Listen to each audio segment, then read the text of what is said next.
네, 오늘 나이트라인 초대석 함께 하실 분은 한국 디자이너 패션 어워즈에서 최우수상을 수상한 패션 디자이너 고태영 씨입니다. 안녕하세요. 네, 안녕하세요. 반갑습니다. 좀 늦은 감은 있지만 다시 축하드립니다. 네, 감사합니다.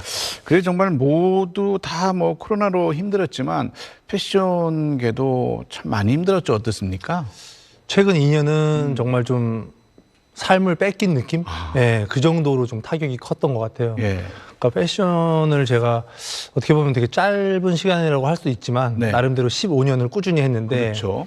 그 안에서 굉장히 좀 순간순간의 변화가 있었거든요. 네. 근데 이번만큼 드라마틱한 변화는 없던 것 같아요. 그리고 이제 뭐 뒤에 그림도 있지만 이제 최근에 이제 온라인 패션 위크라 그래서 또 패션계 어떤 이런 판을 바꾸기도 했는데 그것도 이제 모델이 뭐 관객들 앞에서 직접 런웨이는 하진 않지만 네. 패션 디자이너 입장에서 온라인을 하는 것도 좀 새로운 경험인 것 같아요. 어떻습니까? 굉장히 좀 생소했고 아. 처음에는 좀 받아들이기 어려웠는데 네.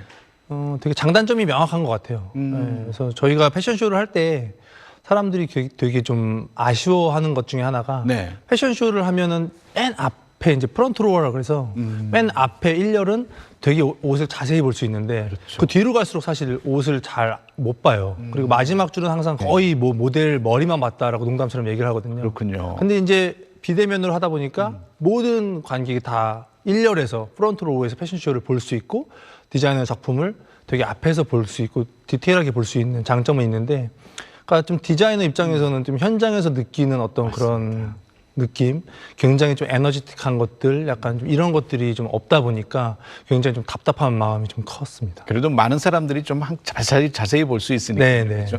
그리고 앞서 제가 소개했지만 한 해를 빛낸 올해의 디자이너 선정하는 한국 디자이너 패션 어워즈에서 이제 최우수상 받았는데 그 이전에 신인상도 받으시고 우수상도 받으시고 아마 네. 한국 디자이너로서 최초라고 네, 맞습니다. 들었는데 뭐 늦었지만 소감 한번 좀 얘기해 주시죠. 그냥 좀 굉장히 받고 싶었던 상인데 너무 빨리 받은 것 같아서 사실 네. 좀 걱정이 많았어요. 근데 상이라는 거는 사실 목적을 두고 하진 않지만 받았을 때 굉장히 좀 코로나 때문에 사실 특히 이번 최우수상 같은 경우는 그 힘든 시기를 좀 보상받는 느낌도 있었고 또 내년에도 더 열심히 해야겠다라는 어떤 그런 사명감 이런 것도 생겼던 것 같고요. 네. 그러니까 패션이라는 게 굉장히 좀 매력적인 직업인 건 맞아서 네. 굉장히 좀 계속 연구하고 도전하게 만들게 되는 어떤 그런 것 같아서 상을 받을수록 굉장히 부담이 많이 되는 것 같아요. 그렇습니까? 예. 그리고 지난 2008년이죠. 서울 패션 위크에 최연소 참가 디자이너로 네. 했는데 그 이후에 서울 패션 위크 패션쇼에 계속 참가를 했어요. 이게 네, 아마 네. 굉장히 대형 패션쇼인데 쉽지는 않을 것 같은데 네. 그 이유라도 있습니까? 어떻습니까? 그러니까 패션쇼를 한 번 하는데 굉장히 많은 비용이 들고 또 굉장히 많은 시간과 노력 그리고 굉장히 많은 스트레스를 받는데 네. 사실 패션쇼에 나오는 제 옷들을 보는 그 날, 패션쇼를 하는 날, 그리고 관중들을 마주하고 관중들에게 내 옷을 보여주면서 마지막에 박수 소리를 들으면서 나가는 그 순간에 모든 갈증이 다 사실 해소가 되거든요. 네. 그게 패션쇼에서 느낄 수 있는 가장 큰 매력인 것 같고 또 제가 현재의 가장 제가 좋아하고 빠져 있고 이런 것들에 대해서 대중들에게 좀 온전히 얘기해 줄 수 있는 네. 옷으로 굉장히 매력적인 시간이어서 사실 패션쇼라는 컨텐츠가 누군가에게는 굉장히 이제는 조금 예전 방식일 수도 있겠지만 제가 봤을 때는 패션 디자이너로 살면서 패션쇼는 아마 가장 멋진 컨텐츠가 아닐까라는 생각을 하고 있습니다. 그렇군요. 네.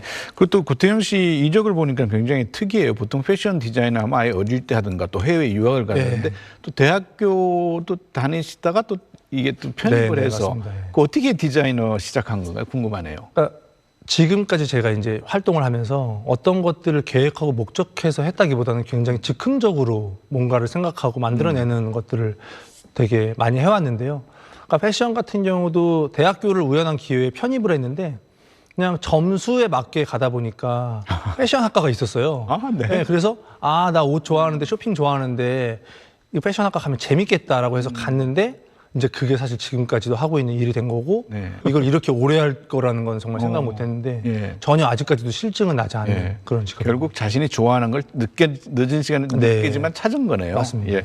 그리고 뭐 고태영 씨 하면 워낙 뭐 뷰티, 자동차, 네. 또 푸드 또 맞습니다. IT까지 콜라보레이션 협업을 하는데 그 어떻게 그렇게 계속 이렇게 시도하는 이유가 있습니까? 패션이라는 것이 어떻게 보면 단순하게 옷을 디자인하는 직업일 수도 있지만 이 패션이라는 걸 통해서 사람들의 어떤 라이프 스타일까지도 스며들 수 있다는 생각을 굉장히 오래전부터 했고 또 되게 우연한 기회에 왔던 콜라보레이션들이 굉장히 좀 쌓아가면서 예, 굉장히 좀 그 틀을 좀 많이 깼던 것 같아요. 그리고 이제 앞으로 새로운 도전도 많이 기대가 되는데 끝으로 이제 앞으로 어떤 디자이너 또 하고 싶은 뭐 네. 일 좀 얘기해 주시죠. 그러니까 저는 이 일을 하면서 제일 많이 들어왔던 그 단어가 좀 핫한 디자이너라는 얘기를 많이 들었어요. 제가 이 일을 5년, 10년이 아니라 정말 30년, 40년 평생 직업이라는 단어를 쓰기에 정말 떳떳할 정도로 열심히 일을 하려면 꾸준하게 제가 많은 것들을 연구하고 많은 것들을 받아들여서 제 몸이 스펀지처럼 그런 것들을 받아들여서 제 옷으로 표현을 하고 많은 분들에게 제가 만드는 옷을 꼭 보여드리고 싶고 정말 많은 브랜드가 있잖아요. 정말 세계에는 뭐 몇만 개, 100만 개의 옷 브랜드들 중에서 패션 디자이너 고태용이 만드는 옷은 딱 하나밖에 없기 때문에 고태용이라는 디자이너에 대해서 조금 더 이렇게 좀 단단하게 만드는 작업들을 하기 위해서 노력하고 있습니다. 네, 정말 하루빨리 코로나에서 벗어나서 네. 우리 많은 분들에게 멋진 무대 보여주시기 바라고 또 응원하겠습니다. 네. 늦은 시간 네, 고맙습니다. 감사합니다.